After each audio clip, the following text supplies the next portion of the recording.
Assalamu alaikum rahmatullahi wa barakatuhu. So the issue of isbal has came up. Basically, your lower garments, above, below the ankles, and things like that, right?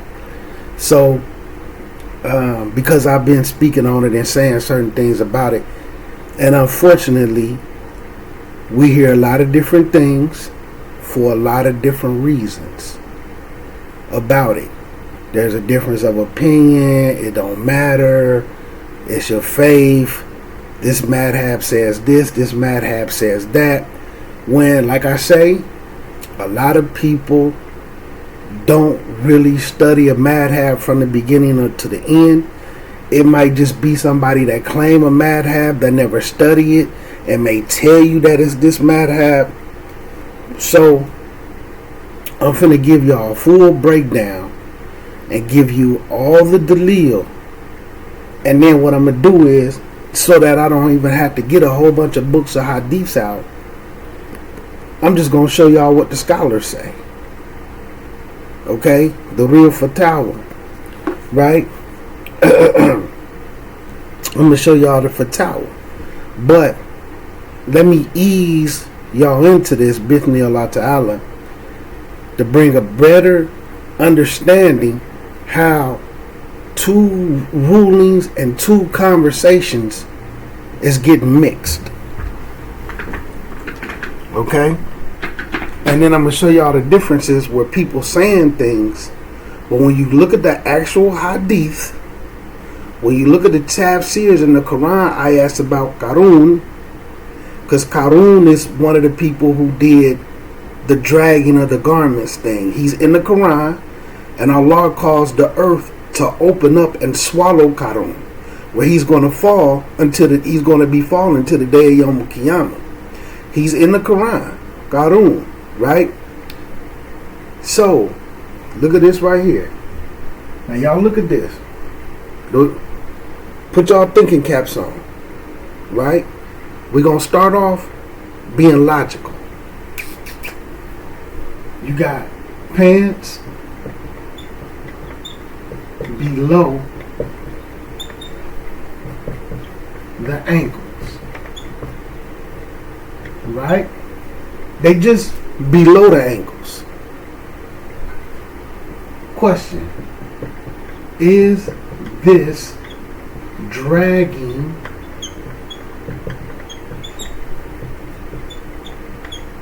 your garments?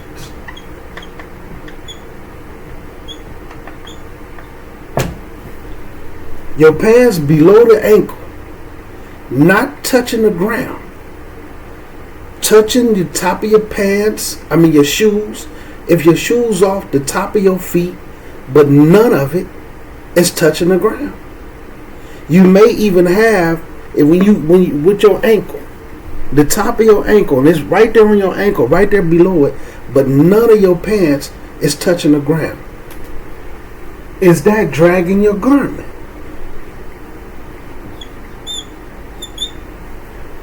No. Pants below your ankles isn't dragging your garments. So, that's one ruling. One ruling. Let's do it like this. One ruling.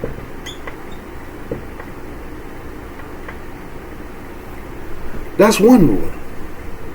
So, pants below your ankles, my bad for stepping out of that. Pants below your ankles alone is an issue. Pants below the ankles is an issue. Now we come to where you get the second ruling, right? Dragging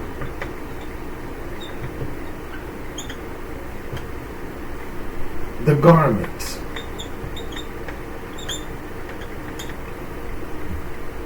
On the ground. This is a whole nother issue. So when you look at this ruling goes with a long shirt. If you have your turban and it comes down and it wraps all the way down, if that's dragging on the ground, that ruling falls with that. Now, throughout history, a part of royalty, nobility, used to have kings. And they were kings and queens. And to this day, some of this stuff transferred into Catholic weddings. Let me explain. So kings and people of royalty, they would have these big robes, and some of them would be certain colors, like purple, would symbolize royalty. But these robes would have like a big droop in the back that drags on the ground. Those big dresses would have, like for the queens and women of nobility, rich people, their dress, the back of their dress would drag on the ground. So now you have people, when they have big weddings and they have these big white dresses, and this is supposed to be some sign of nobility. Look, we rich. This is where the culture came from. So the dresses, they would have all this extra dress just to drag on the ground while they walking. That's what this part is referring to. That's not the same thing as pants being below your ankle that don't touch the ground. Okay? So, like, even during the time, like when individuals started hustling and, you know, people was getting their money up and they would spend a couple $1,000s on a Pele. You know what I'm saying? Some people say Pele. Some people say Pele, depending on where you at. Or Avericks, the leathers. But they was getting money, and, you know, they might be coming in the house or something. You know, we hustling, we all in the house. And as they taking their coat off, to show that I got money, this coat don't really matter, even though I paid a couple $1,000s for it, they'll drag it on the ground or throw it on the floor. You know what I'm saying? Oh, this don't mean nothing. I got bread. Just like Karun. Karun would have these fine, expensive clothing, and then he would have wear this big robe in his clothes. They would drag on the ground.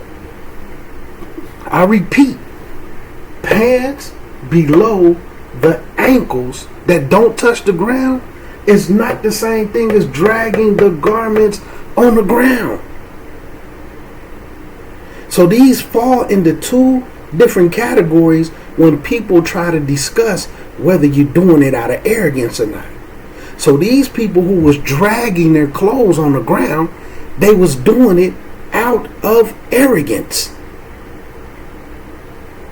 So like I said, when people had the turbans and they might have the back of it hanging down, if that's dragging on the ground, this has nothing to do with pants. If it's dragging on the grounds, you fall in the category of a person that's dragging your garments.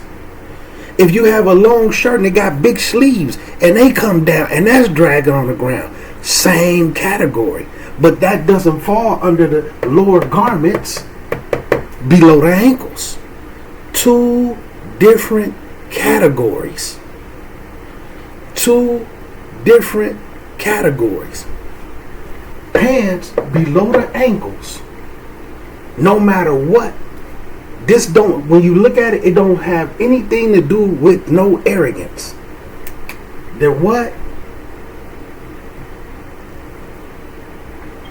Because you got them on, you are in the hellfire. You in the hellfire. Anything that's below the ankles on your lower garment, or if you have a long thobe and it comes below your ankles, if you have on an izar and it comes below your ankles, you're doing it. You're in the hellfire. No if, ands, buts, or maybes. Now, like with some people who try to roll them up and make a big cuff when they come into the masjid, this is the problem, and you may be able to see this. They make the big cuff in it, but the pants don't even come be above their ankle, and then you will see the back of their pants dragging across the masjid floor. Now, you done fell into this. Okay? Now, you may not be doing that out of anger. Out of arrogance. You just rolled them up, put a cuff in them to insinuate, because some people, and I've seen this because it started an argument. New Shahada used to be around me. You know, somebody called me to the masjid to come meet him, to help him out. So he was in love with the masjid. He was going to the masjid. So he used to come over my house, and I used to let him go. At this point, I had like a little back room, prayer room, library, right? Well, bookshelf. And he used to go in there and study hadiths by himself. And then he would go to the masjid and look for what he seen in the hadiths. Well, one day I wasn't going there because, like I said, I didn't fool with this masjid, right? I had different situations going on. So when he was in there, one of these brothers told him, "You need to roll your pants up." So he was like, "Why?" They was like, "Well, you just have to. When you come in the masjid, you have to roll your pants up." They didn't know, but they was just doing it because they seen foreigners doing it.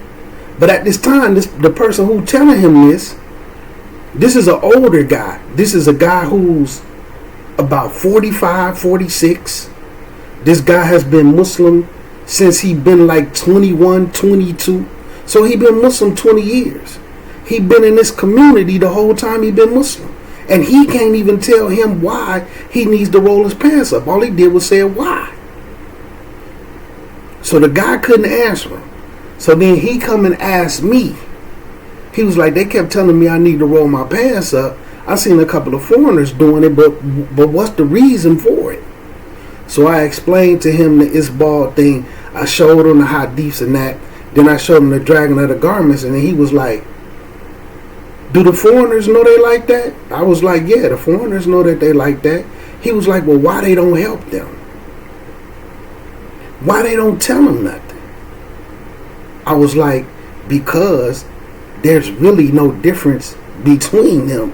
Y'all automatically think because somebody was born in India or born in Yemen or born in Jordan that, and they come here to make money, that they're a scholar automatically. You know what I'm saying? Wallahi, Dr. Ahmed, who give the cook bars here, the Khatib, one year he stood up during Ramadan, wallahi, and he said, all of y'all, all these foreigners, you Arabs, all of y'all can attest to this. Our parents never taught us Islam. They taught us how to pray for Ramadan and make Hajj. Live your life however you want to. And then when Ramadan come pray all Taraweeh prayers in the masjid, so all your wrong that you've been doing for the whole year can be forgiven. And then get your money up, and if you can't do that, get your money up and go make Hajj, and then all your sins is forgiven. Or Umrah, or make Umrah and Hajj in the same year so that you could get all of your sins forgiven. They even telling stories how they got Muslim women over there who belly dance. Belly dancers over there at one point in time make money like strippers make in America.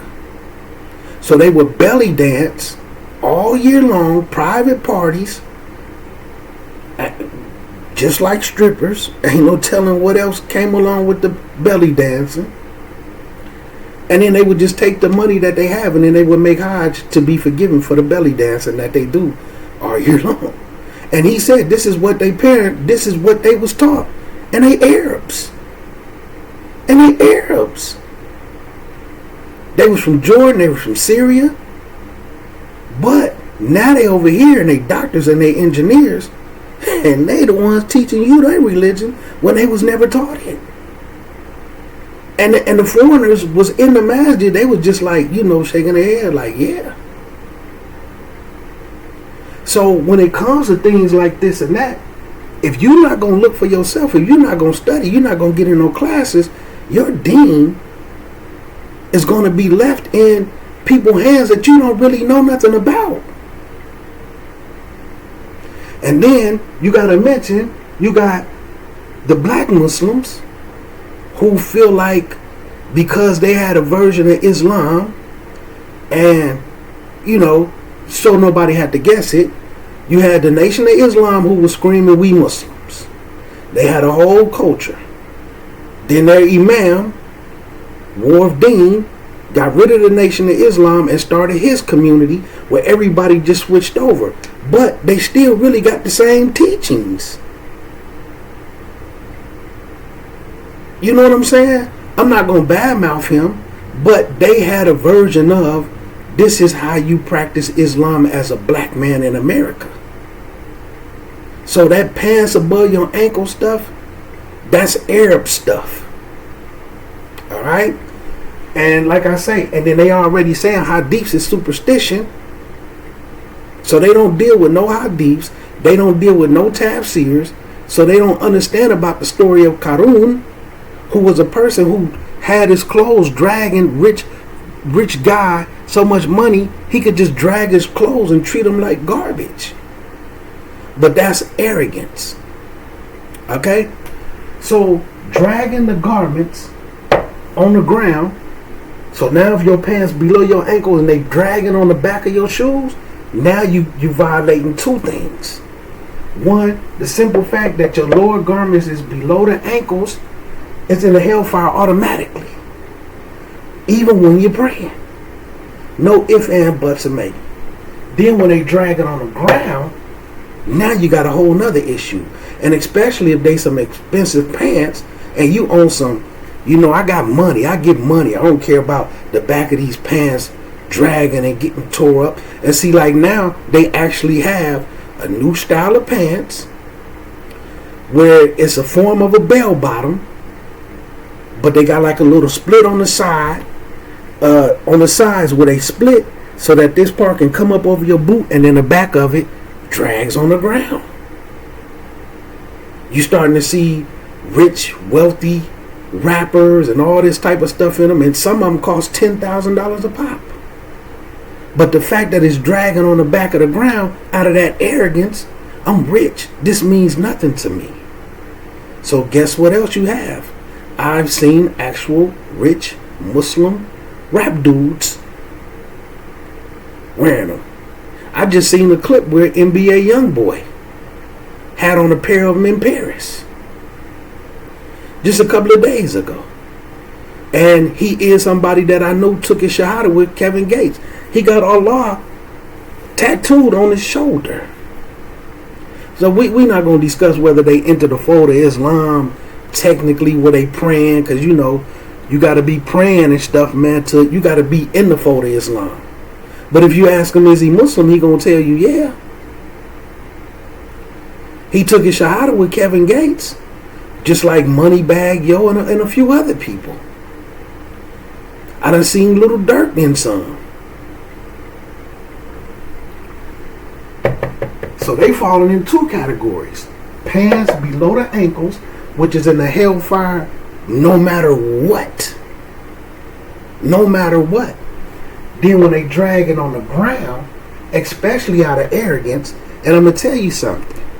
If you sit down and say, we're not wearing our pants above our ankles because that's not black culture. Even if they drag on the ground, we're not even going to be able to put a cuff in our pants to where it looks like we got our pants. We make an attempt to roll them up. We don't do that because that's not black culture. That's pride and arrogance. If you sitting down saying we don't do that in America, that look goofy. That looks weird. People might laugh at me. Guess what? That's you refusing to do it out of pride. Oh man, I ain't gonna do it because this other Muslim who been doing it for 3, 4, 5 years, I don't want him to think that I'm doing it I don't want him to feel like he the one who started it. That's your pride and arrogance, boy. But although you telling yourself, I'm good because I don't do it out of pride and arrogance. Yes, you are.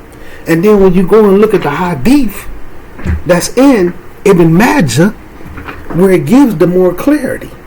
In the hadith of Ibn Majah, where it says, when they discussing it, and it is said, not doing it out of pride or arrogance, it make it clear.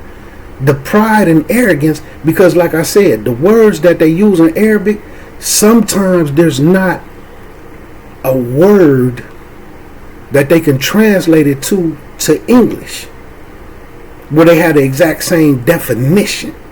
But you can use that word where people can get somewhat of an understanding of what it means. So when it refers to the pride and arrogance, it makes it clear in the hadith, the refusal to wear your pants above your ankles is the doing it out of pride and arrogance.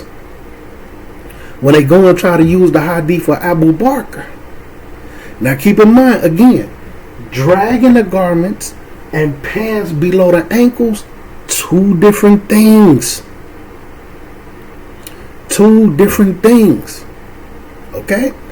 Now, when Abu Bakr, because he was a very thin man, and when he had his izar on, or when he had his lower garment pants, one side, not both of them, one side would come down, but it would just, the side of it would become below his ankle, not dragging on the ground. And he was saying to Allah's messenger, I'm doomed. I'm doomed. I'm in the hellfire. And then the Rasul would say, no, you're not in that category because you're not doing it out of arrogance. You're actually trying to keep your pants above your ankles. But because you thin and you can't get that waistcloth to tie up, a little bit of it just slips down and comes below the ankle. But you're trying to be in accordance with the order. You're not one that's refusing it to do it. So people think that they can use that and mix the rulings, and that's not what it even means. But a lot of times this happened because they didn't read the hadiths for themselves, or somebody told them something and then they looked at the hadith, and when they read the hadith, they seen it in the context of what somebody else told them. And generally what somebody else told them is somebody who refuses to do it. It's somebody who refuses to do it. Now, when you go and look at, like, I know a couple of people, man, who graduated from the College of Hadith with a master's degree.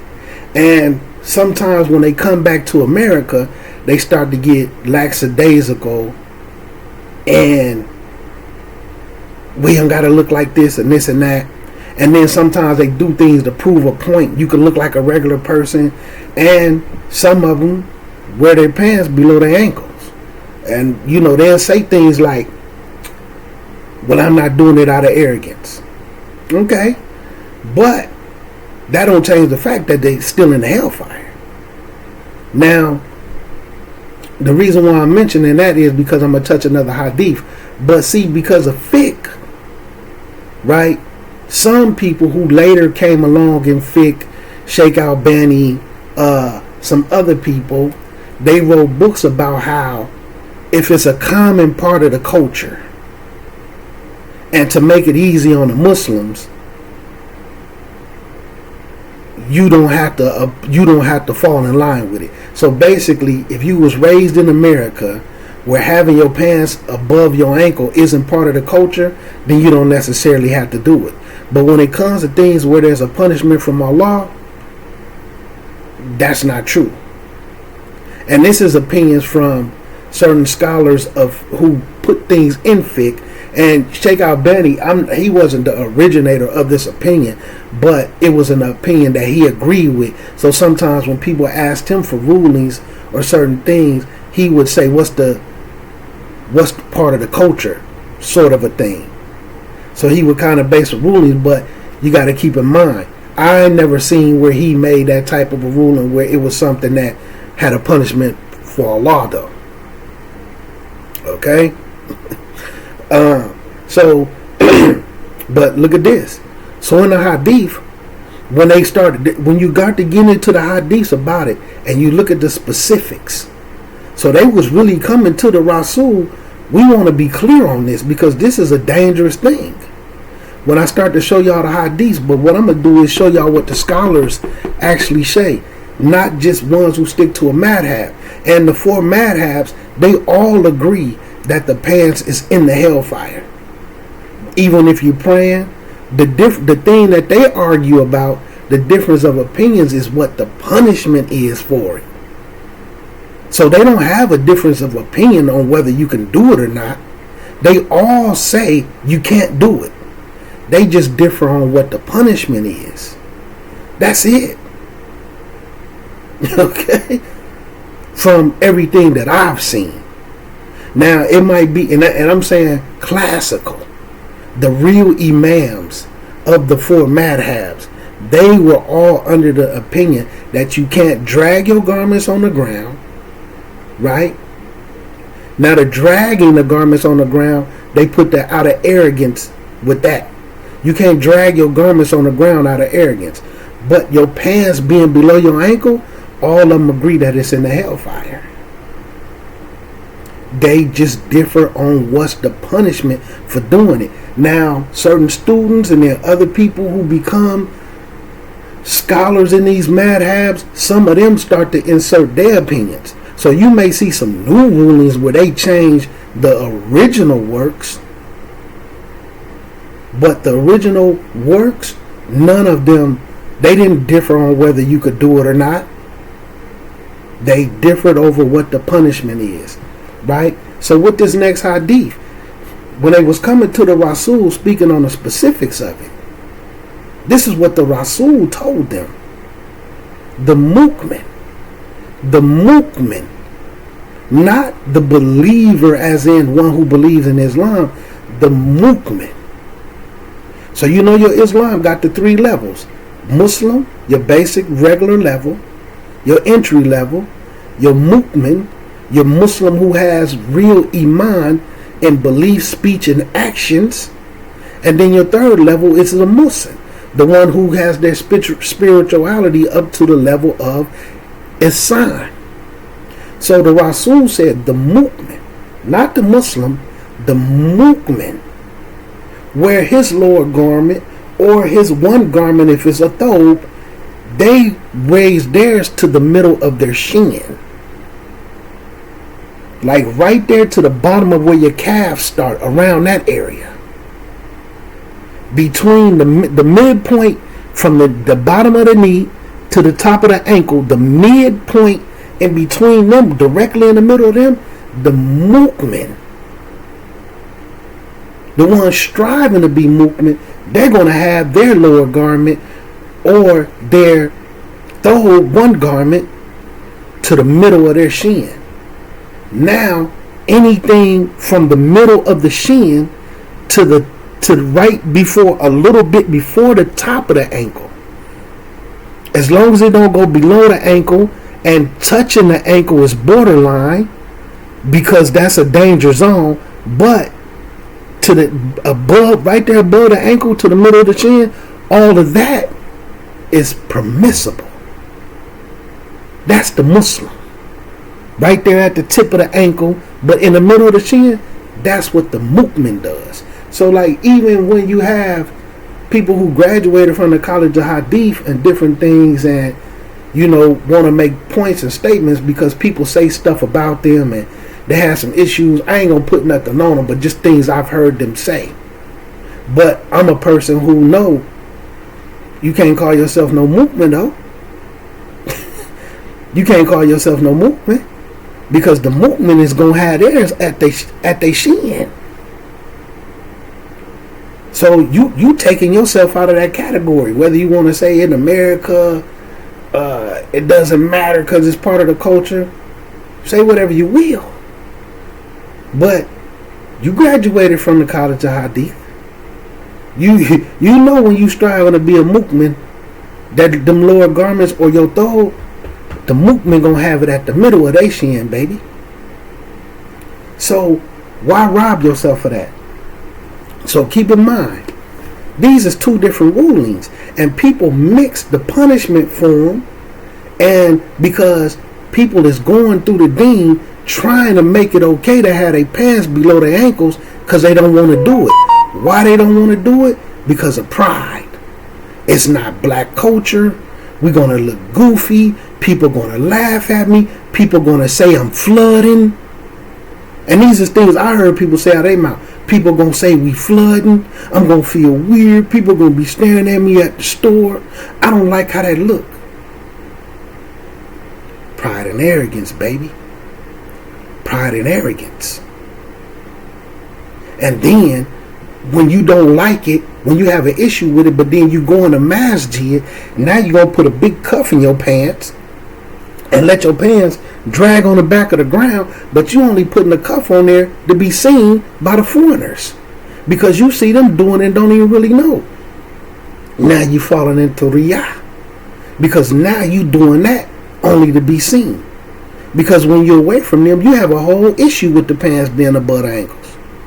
But now, since this done spread so much, like I said, the foreigners, now maybe in the India and Pakistani one, masjid, some of them might still do it. I don't know. I haven't been inside that masjid in probably about 10 years. I don't even go to the parking lot over there, but some of them might still roll their pants up. But, and then you had these African Americans, they don't even know to do it. And like I said, when these new ones, and when we was doing the class things, I'm sitting up looking at people tell these young Muslims not to do it. That's Arab stuff. It don't look right, but they got on tight. I ain't even gonna get into that. So anyway, let me wrap it up and just give y'all some fatwa. Let's look and see what the scholars is really saying about it. Okay? And like I said, this is an issue I've studied in depth. Alone, with teachers, all the rulings from each madhab.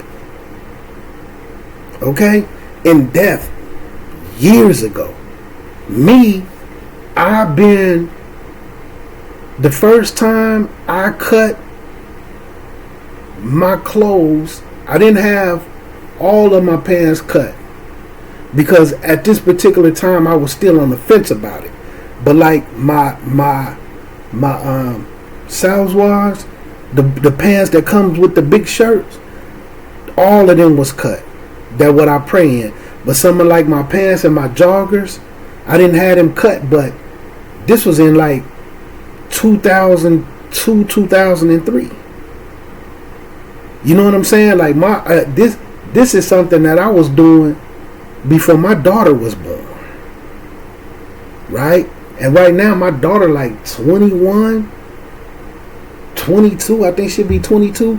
So I've been in accordance with it, not 100% completely, but I've been acting up on it for at least 22, 23 years. Now in 2004, once I decided to close my store, 2004, because I'm giving up everything for the deen. So since about 2004, I cut everything. Even had some pajama pants I used to walk around in. I even cut all my pajama pants. Everything, sweatpants, everything. Because keep in mind, I was reading hadiths. So, and I started coming here in 2006. Just driving here. So I had my stuff cut 2 years before I even started coming here just to come to a masjid for Jumu'ah. And then I moved here in the end of 2007. So like I said, this was strange behavior. But anyway, so I see how people being misled. And then they listening to two different rulings, but they couldn't dupe me. Why? Because I had read all the hadiths about it from Sahih Bukhari. So we're going to look at, when you go to your Fatawa, you have a whole book. You have a whole chapter on clothing and adornments and all of this and that, right? So let me give y'all some of it, right? This one is from Sheikh Uthaymeen, right? If someone lets their lower garment drop lower than the ankles from vanity or haughtiness, right? Then Allah Almighty will neither look at them on a day of judgment, nor speak to them, nor purify them, and for them is a painful punishment. Now, this be some of the issues with translators. The translator put in from vanity or haughtiness, because sometimes when people translate books, the madhab or the opinion that they have, they insert that into the English. But when you don't know and you can't read the Arabic, they insert their madhab opinion or what it is that they go with into the English translation. So look at this. There's Allah will neither look at them on the day of judgment, nor speak to them, nor purify them. And for them is a painful punishment. So look at this one thing. For having your pants below your ankles, although they added out of vanity and haughtiness, but we're going to get into the real hadith. One punishment is Allah not even going to look at you. Right? 2, Allah isn't even going to speak to you. 3, Allah isn't even going to purify you from your sins to where you can go into Jannah. Right? And 4, there's a painful punishment after that. This is 4 punishments from Allah in one. In one. And this isn't even for dragging the garments. This is just the pants below the ankles. Right? Then, look. Then it says, if he does so, but not out of haughtiness or vanity, then his punishment will be the fire on whatever is below the ankles. See, this is why you got to understand the rules. And you see what it says? Look what it says. If someone lets the izar or the lower garments drop lower than his ankles from vanity or haughtiness. But then it says, if he does so, but it's not from being haughty or arrogant or out of pride, then his punishment will be the fire on whatever is below the ankles. See, the first ruling, what they talking about is actually dragging them on the ground. The second one, where they still going to be punished with the fire for what's below the ankle, instead of all in the fire, you punish for what's below the ankle, even if you're not doing it out of pride or arrogance. So like I said, even with the 4 madhabs, they all say what's below the ankles is in the hellfire, whether you're doing it out of pride or arrogance or not. Their disagreement on is what the punishment is. And then dragging it on the ground puts you in a whole nother category. Now, what they use for Dalil, this Sheikh Uthaymeen, but like I said, they inserted some of their into the translation. This is because the Prophet Sallallahu Alaihi Wasallam said, and you can read this in Sahih Muslim, you can read it in Sahih Bukhari. There are 3 people that Allah will not speak to on the day of judgment, that Allah will not look at on the day of judgment, and Allah will not purify them on the day of judgment, and for them is a painful punishment. So it says, 1 who lets his garments go below his ankles. Stop. It don't say if it's pride and arrogance. If your pants is below your ankles, period. Allah is not going to speak to you. Allah is not going to look at you. Okay? Allah is not going to purify you. And Allah is going to punish you with a punishment that's going to be extremely painful. And I'm putting extremely in it because it's going to be a type of pain unlike any pain you ever felt in your life. That's for your pants being below your ankles, period. And then if they drag on the ground, now you're putting yourself in another category. And it doesn't say whether it's out of vanity, haughtiness, pride, arrogance, none of that. See, they mix hadiths. They mix rulings. So then again, then the manana and the muntifuq, right, who does his business with false oaths. So these are different categories where people do little different stuff like basically just doing bad business and you lying to people, especially with Muslims. Like if you tell a Muslim you finna sell them some oils, but you know you done filled it up with baby oil and just a pinch of oil to cover the scent, like this is bad business. You being deceitful and tricking the Muslims. Even now imagine you a Muslim and you telling another Muslim it's permissible for them to do drugs and you selling Muslims dope.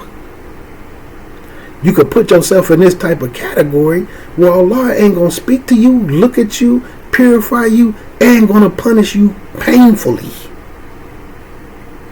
Right? Now, when it comes to another one, whoever drags his garments, this is the next hadith, right? You can also see this in Bukhari and Muslim. The Rasul sallallahu alaihi wasallam said, whoever drags his garments out of arrogance, Allah will not look at him on a day of judgment. This is dragging the garments. This don't necessarily mean just lower garments below the ankles. You can have a turban and you can let the back of it have a tail, because sometimes they have a tail to the middle of their back.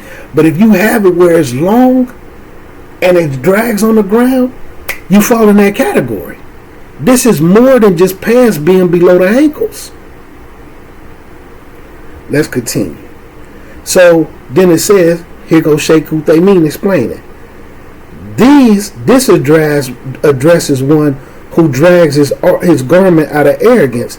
As for the ones whose objective is not arrogance, in Sahih Bukhari it is recorded that Abu Hurairah, may Allah be pleased with him, reported the Prophet said, whatever is below the ankle is in the fire. So he's establishing this is two different categories. Whatever is below the ankle is in the fire, which you can also find in Bukhari. The Prophet sallallahu alaihi wasallam did not confine this to arrogance, and it is not correct to do so based on a hadith before it, mixing hadiths, because Abu Sa'id al-Khudri, may Allah be pleased with him, said that the Messenger of Allah said, the izar, the lower garment, or the one garment like a thobe, for the mu'min. The mu'min is at the middle of his shin. And there is no harm and there is no sin upon someone if it is anywhere between that and the ankle. So the middle of your shin, that's what the mu'min gonna do. Now in between your shin and the top of your ankle, there's no sin if you let it go lower than your shin. But below your ankle, it's a no-no. Below your ankle is a no-no. Now, if like where I work in a factory with a lot of chemicals. They have chemical spills and stuff like that. So what I have to do is I have to get boots that come way up above my ankle. Okay? And then I wear army fatigues. All my army fatigues that I keep. And this may help some people. Okay? So look. all my pants that I work in, I wear army fatigues, right? All my fatigues have these strings on the bottom. So what I do is I take the strings and I tie them up way above my ankle, and I tie them up tight where it can't move. And then some of it fall over because they big and they baggy, so that nobody can still see the shape of my body. So it fall over, but it falls over onto the top of my boot, and the top of my boot comes way above my ankle. And then sometimes I tuck it into the tongue, but so it might look like it's low, or it may possibly not be above my ankles because you're just looking at the boot, but it's still around close to the middle of my shin. And I intentionally use the army fatigues for those particular reasons, Daki, to keep myself safe. Okay? Now, again, let's go back to what the scholars say. So pants below your ankles, whether you want to say it's out of pride or it isn't out of pride, is a no-no. It's in the hellfire no matter what. The hadith says Allah isn't going to look at the person, isn't going to speak to the person, and isn't going to purify the person, and is going to punish the person. It doesn't say anything about pride or arrogance. It doesn't. Now, what people add in that thing is when they said to Abu Bakr, you're not one of the ones who's being prideful. Your pants not below your ankle because you're doing that out of pride. One side of it just keep going a little low, but Abu Bakr would just have to keep pulling his lower garment up all day and trying to tie it tighter. It was just something that he had to struggle with at the time until he adjusted his garments, and then they started doing stuff like that. Like right here, I got a throw. This the one that I got a couple of hooded ones that I pray in the house, right? Well, in the masjid, my masjid, which I live in it, so I'm going to always refer to it as my house. You can see where I hem all mine myself to the point where even this one that I got on, well, I have my mom hem this one because I wear it places, but they all come to my shin. What the mu'min does. So even at the very least, you can't call yourself a mu'min. I'm a mu'min. The best place to be is around the mu'min, and your pants is below your ankles. The Rasul said the mu'min wear theirs at their shin. Okay? Student of knowledge, graduate, over in America, culture, hey, whatever. But you can't call yourself no mu'min. You can't say you striving to be a mu'min, which is what we all should do. Because when you start to understand the difference between a mu'min and a Muslim in the Quran, and all the things that come with being a mu'min, it's astonishing. So look at this right here.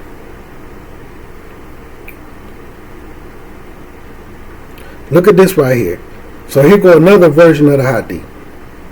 The lower garment of the believer is at the middle of his shins, and there is no harm or no sin upon someone if it's anywhere between that and the ankles. What is lower than that is in the fire, and whoever drags the izar or lower garment or the garment arrogantly, now it's putting the drag part, is separating them. Whatever is below that ankle is in the fire. You in the hellfire, even when you make a salat. But then if you drag it, especially arrogantly, Allah will not look at them on the day of judgment. It didn't say not speak to them, not purify them, painful punishment, the 4 categories for just letting them be below your ankles. So this is something else where you're going to put yourself in a position where Allah will not look at you on the day of judgment. And this is where it's dragging. But when it said out of the arrogantly, when you look at the hadith in Sunnah Ibn Majah, he specifically said it's the refusal of not wanting to pull your pants up above your ankles. Because look at this. If your pants, if your lower garments, or if your thobe is above your ankles, how can they drag? So it's the refusal of doing it where you can fall into that haram. And this is a major sin. Why is it a major sin? Because it has specific punishments attached to what Allah is going to do to you in the hereafter. Yeah. And this is no ifs, ands, buts, or maybes. But again, you see how it separates them. Continuing. Because the two actions are different, the punishment for each is different. Not my words. Not my words. Okay? And wallahi, like I went through the hadiths. I did all of this and did an in-depth study before I even got Fatwa Islamiyah. You see what I'm saying? So look at this. Because the two actions are different, pants below the ankles, garments below the ankles, long thobe, and letting them drag on the ground. Two different actions. Two different punishments. Now, dragging on the ground, you can add the arrogant part to that. Below the ankles, period. Whether you doing it to be arrogant or whether you doing it to not be arrogant, it's a period below the ankles, period. Continuing on, right? Whenever the ruling and whenever the ruling and the reasons for that differ, it is not possible to restrict a general ruling. This is because that would lead to a contradiction. It's two different things. It's two different things. But see, a lot of people don't know that. A lot of people in masjids where you have people who can't teach that. You have, like I said, man, you know, it's starting to get like the church. You just have anybody who getting up there and they may be cool and they could speak about some things, but they can't really educate you. They can't. And like I said, you being taught, you come into a masjid, and I'm going to say this right here. Imagine going into a masjid with a whole entire community prays the wrong direction. One. Everybody in the whole entire community has their pants in the hellfire. They're in the hellfire even when they praying. 3, some of them is actually dragging their garments. 4, nobody can properly teach you or educate you. They can teach you little things like how to make salat, how to make wudu, some Jumu'ah etiquettes. How is the community going to be ever uplifted? You got 100 members in one community, and out of the 100 members in the community, 96 of them in the hellfire all the time. All the time. And then out of that 96 of them that's in the hellfire all of the time, maybe 75 of them drag their garments.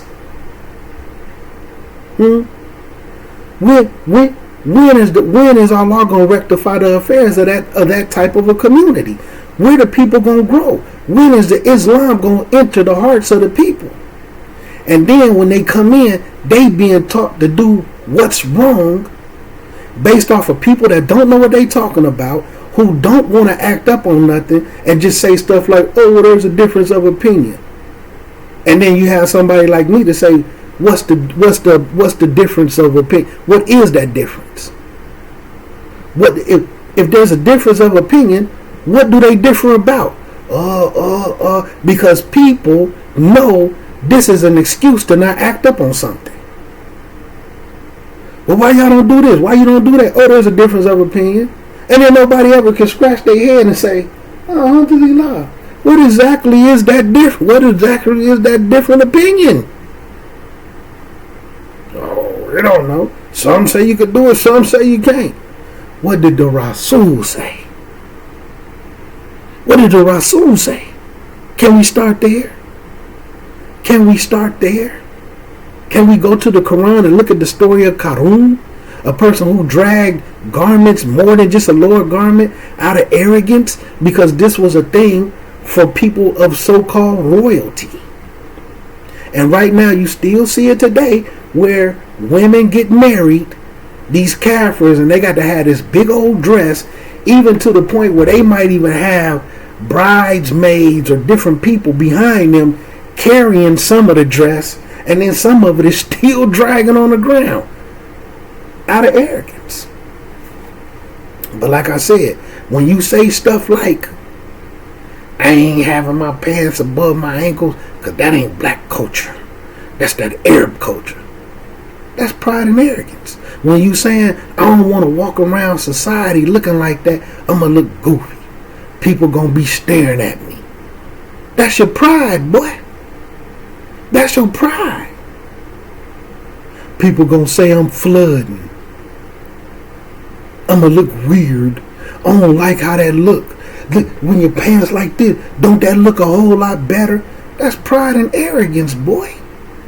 Oh man, I don't want to do that. I don't want to act in accordance with that because he might feel like he the one who started it.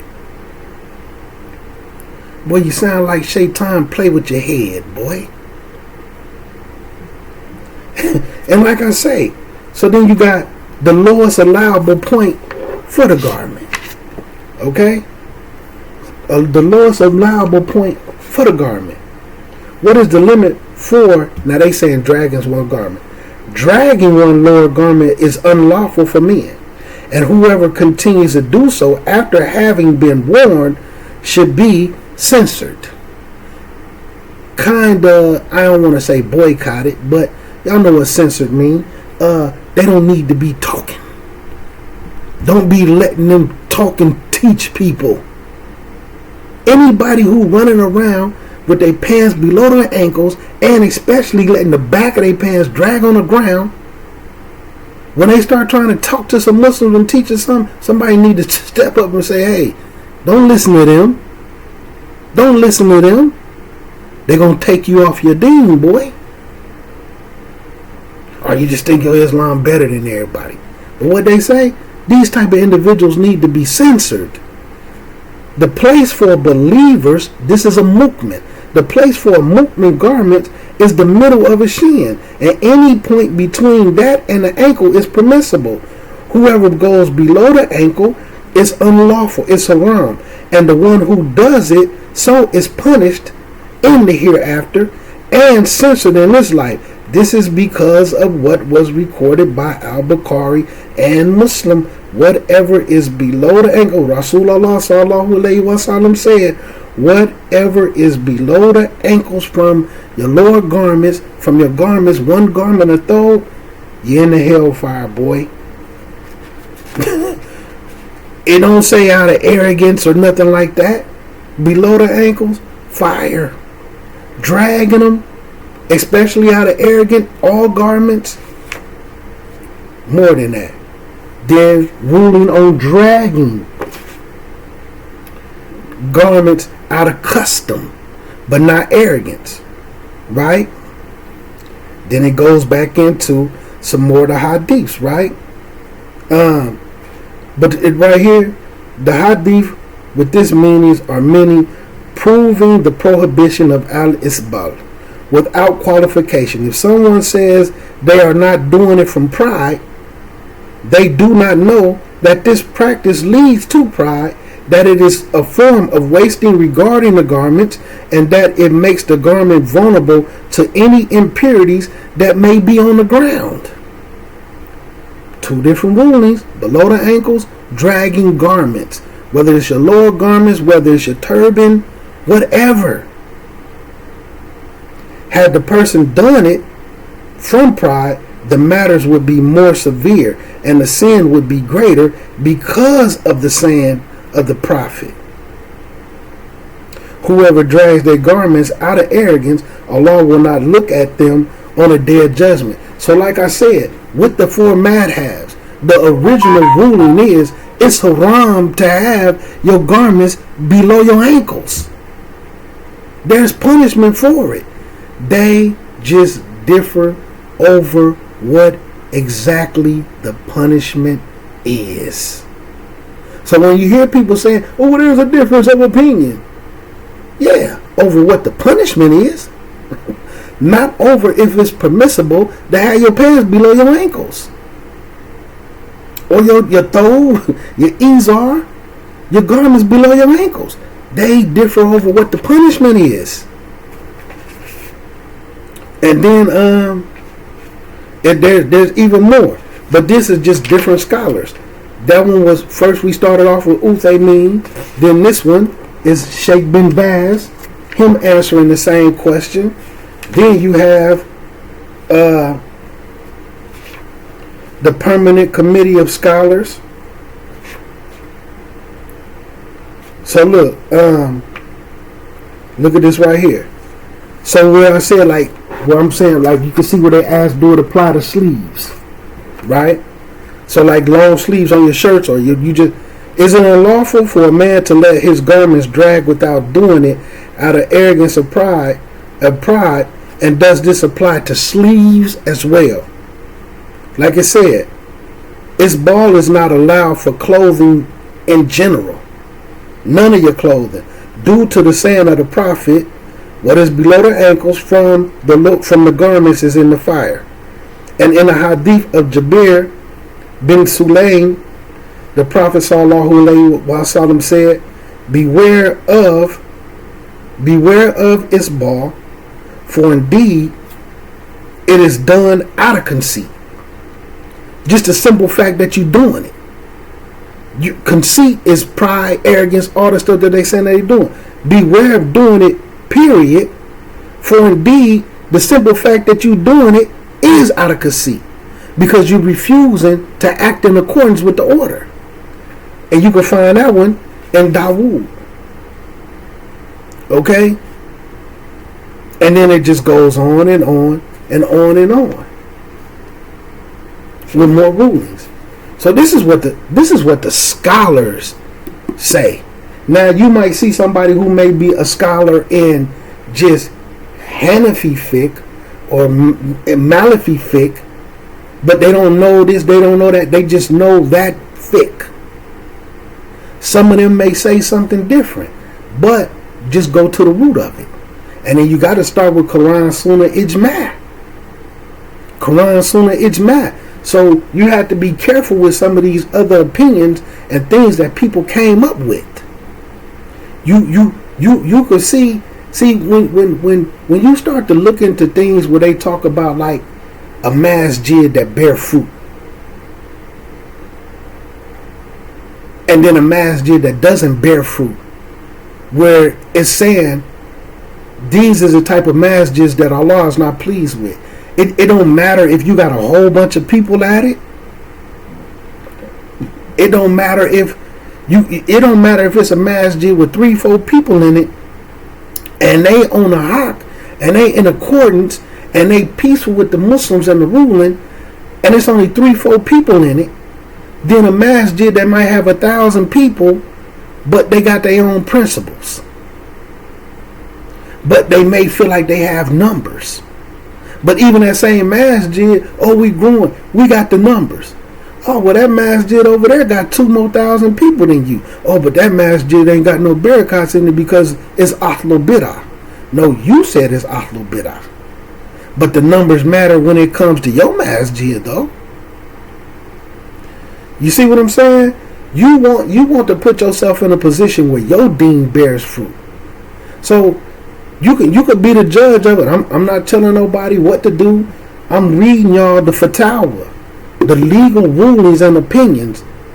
Because sometimes when you give people hadith, they say, oh, what about the fiqh? You don't understand the fiqh. You can't go straight to the hadiths. You got to do this and that. These people who believe these type of things. Okay, cool. We won't just go straight to the hadiths and give you the hadiths alone. This This is what the scholars say. And these is what scholars was considered to be Sheikh al-Islams of their time. Bin Baz, all of them.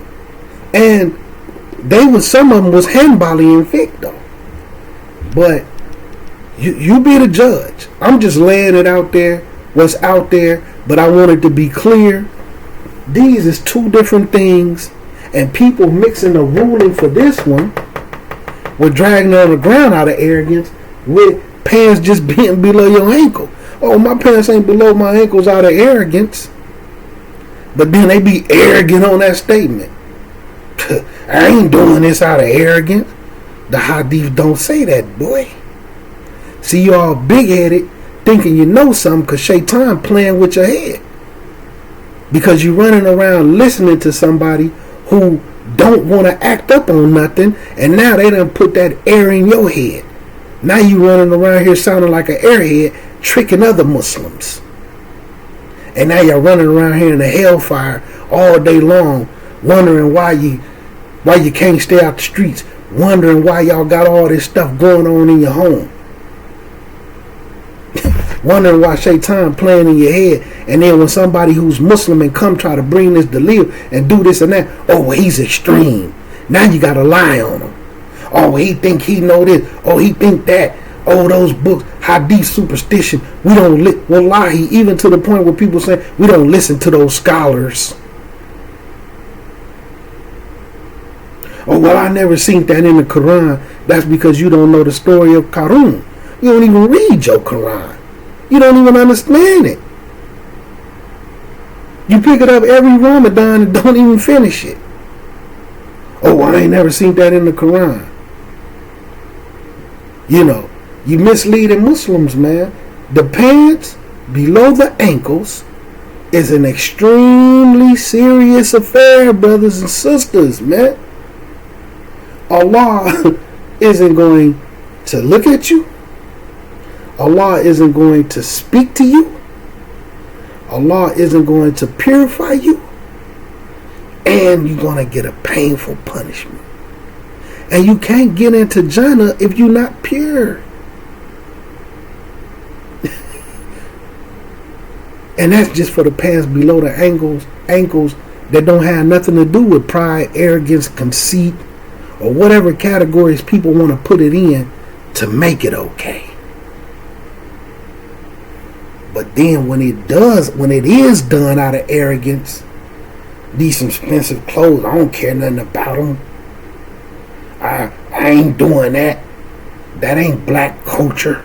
That's for them Arabs. That's pride and arrogance, boy. Now you're going to add. You're going to get that double bubble. Because now you're going to get a punishment for both of them. Y'all better go learn your deen, man. And it's extremely simple to just bust these books open and look. Look for yourself. Look for yourself. Why chance it and find out the hard way? Why chance it and find out the hard way? And you got all these Muslims, man. People wouldn't even have a clue on the amount of Muslims in America that pray the wrong direction. I won't even talk about it. You know what I'm saying? I make dua about it, but belt. That's all I'm gonna say, man. The belt getting put on the ummah, but I understand why. So even at the very least, see, this is when the students or certain people where you have to start, and I'm just giving y'all the jewels, where they start the pacifying speech. Okay? So at the very least, whether it's out of arrogance, you're not doing out of arrogance, whatever you believe, just know that the mu'min wears their garments stop at their shin. So if you want to be a mu'min and you want to get what comes to the mu'min, your garments should stop at your shins. Okay? Put that in your pipe and smoke it. Now, if you're gonna refuse to do that, don't be running around talking about we the Mookmans. The best place to be is amongst the Mookmans. Yeah, okay. Okay, Mookman. Assalamu alaikum. I see you when you get here. Okay. So anyway, man, this got too long, man. Don't take it personal. You know what I'm saying? Because just like, people take stuff personal. The video I did about the Wallah wa Bara, people hitting thumbs downs on it, this and that. And I'm only pointing that out because when you give people this type of information and they don't want it, because right now this is proof. Some people, this is gonna burn some people up because they want to keep believing what they want to keep believing, so they can walk around in the hellfire in the masjid, so they can make salat during Jum'ah, standing before Allah Azza wa Jal in the hellfire. You standing up in front of Jum'ah in the hellfire, kid, back of your pants dragging all through the masjid. That's bananas, man. Oh, it's a difference of opinion. Okay, what is that difference of opinion then, sir? Some say you can do it, some say you can't. Prove it. Prove it. But that's just what I was always taught. Who taught you? Such and such in prison. Such and such in prison. He was the coldest Muslim I ever met. And he taught you can have your pants in the hellfire? Let me get off of here, man. Assalamu alaikum wa rahmatullahi wa barakatuh.